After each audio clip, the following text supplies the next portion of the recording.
মনে হচ্ছে ওই ঝগড়ুটি বাড়ির মেয়েটা, ওদের বাড়ি থেকেই বোধহয় ফোনটা এসছে। তোমাকে ফোন করছে কেন? ফেলে গেল নাকি? কই না তো।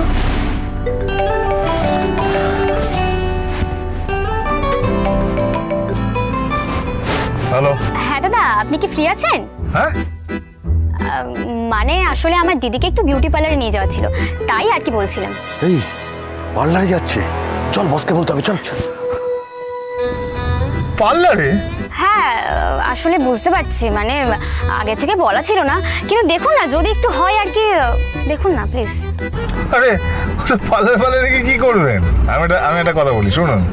আপনি আপনার দিদিকে বলুন নিজেই সাজুগুজু করে নিতে, সুন্দর করে। হ্যাঁ, তাতে সময়ও বাঁচবে, দামও বাঁচবে। আর শুধু শুধু পার্লারে যাবেন, কতগুলো টাকা নষ্ট, জানেন তো কিভাবে গলা কাটে। হ্যাঁ, উফ, আপনাকে অত কিছু ভাবতে হবে না, আপনি আসতে পারবেন কিনা সেটা একটু বলুন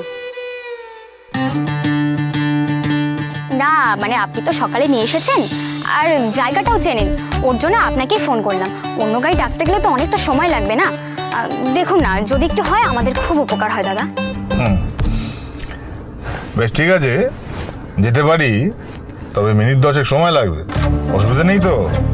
হ্যাঁ হ্যাঁ, কোনো অসুবিধা নেই, আপনি আসুন। হ্যাঁ ঠিক আছে।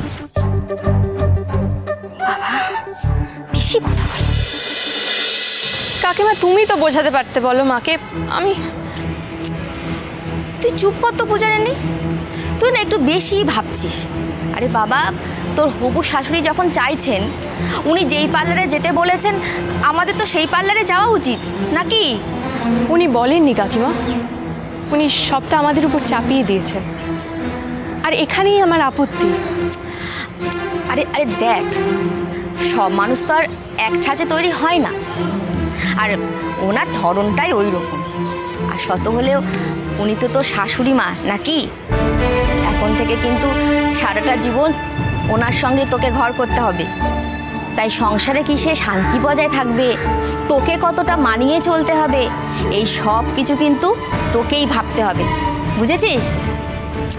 এই গাড়িটা আসছে না কেন বলতো?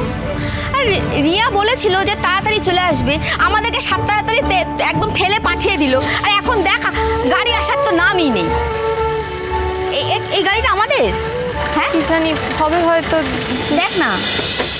ম্যাডাম, বলছি যে বিউটি পার্লার যাবেন তো?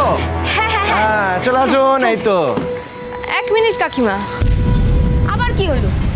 রিয়া যে বললো আগের গাড়িটাকে ডেকেছে, তাহলে আগের ড্রাইভার কোথায়? ও ও আসতে পারবে না, ও অন্য কাজে ব্যস্ত। এই একই গাড়ি, চলে আসুন, চলো বসুন বসুন ঠিক আছে, বসুন। ওঠ ওঠ, তুই ওঠ।